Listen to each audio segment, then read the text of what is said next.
But there's a lot of content flowing through the systems and a lot of reports. And unfortunately, we don't always get these things right when people report it to us. Okay. Thank you. Gentleman's time's expired. Chair recognizes the gentlelady from California, Ms. Eshoo, for 4 minutes. Thank you, Mr. Chairman. Good morning, Mr. Zuckerberg. First, I believe that our democratic institutions are undergoing a stress test in our country. And I believe that American companies owe something to America. I think the damage done to our democracy relative to Facebook and its platform being weaponized are incalculable. Enabling the cynical manipulation of American citizens for the purpose of influencing an election is deeply offensive, and it's very dangerous. Putting our private information on offer without concern for possible misuses, I think, is simply irresponsible. I invited my constituents going into the weekend to participate in this hearing today by submitting what they want to ask you. And so my questions are theirs. And, Mr. Chairman, I'd like unanimous consent to place all of their questions in the record. Without objection. So these are a series of just yes-no questions. Do you think you have a moral responsibility to run a platform that protects our democracy? Yes or no? Congresswoman, yes. Have users of Facebook who were caught up in the Cambridge Analytica debacle been notified? Yes, we are starting to notify people this week. We started Monday, I believe. Will Facebook offer to all of its users a blanket opt-in to share their privacy data with any third-party users? Congresswoman, yes, that's how our platform works. You have to opt in to sign into any app before you use it. Well, let me just add that it is a minefield in order to do that. And you have to make it transparent, clear, in pedestrian language, just once. This is what we will do with your data. Do you want this to happen or not? So I think that this is being blurred. I think you know what I mean by it. Are you aware of other third-party information mishandlings that have not been disclosed? Congresswoman, no. Although we are currently going through the process of investigating every single you're app not sure that had access to a large amount of data. What does that mean? It means that we're going to look into every app that had a large amount of access to data in the past before we locked down the platform. So you're not aware. That because there are tens of thousands of apps, we will find some. All right, I only have 4 minutes. Was your data included in the data sold to the malicious third parties? Your personal data?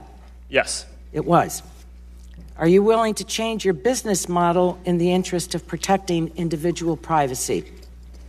Congresswoman, we have made and are continuing to make changes to reduce the amount of data. Are you willing to change your business model in the interest of protecting individual privacy?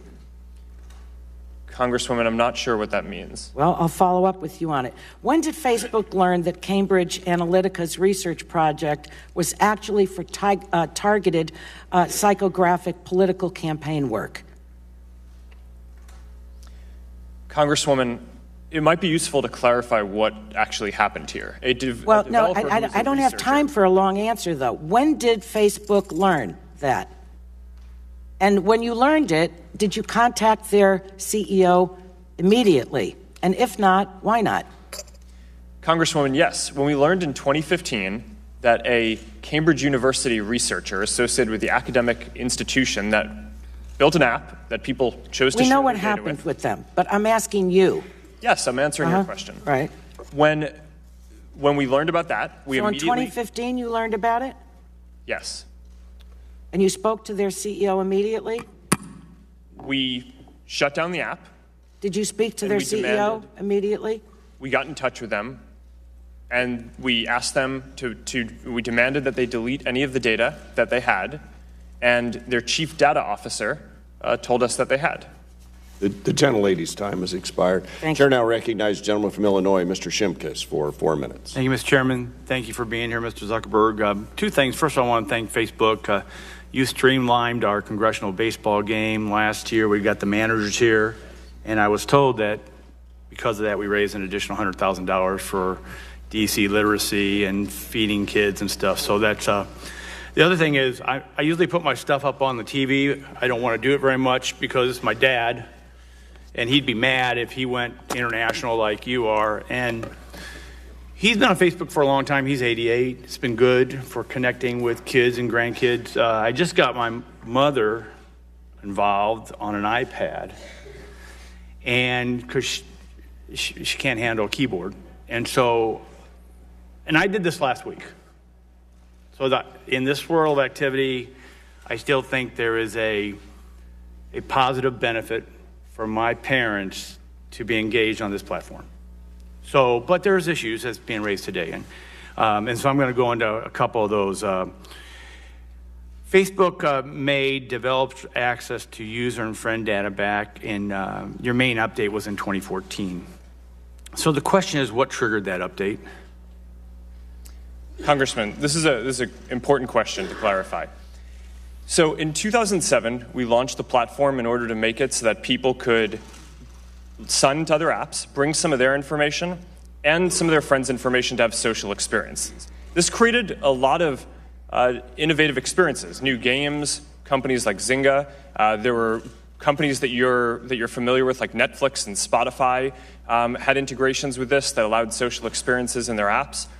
But unfortunately, there were also a number of apps that use this for abuse, to collect people's data. So if I can interrupt, it's just you identified that there was possibly social scraping going on.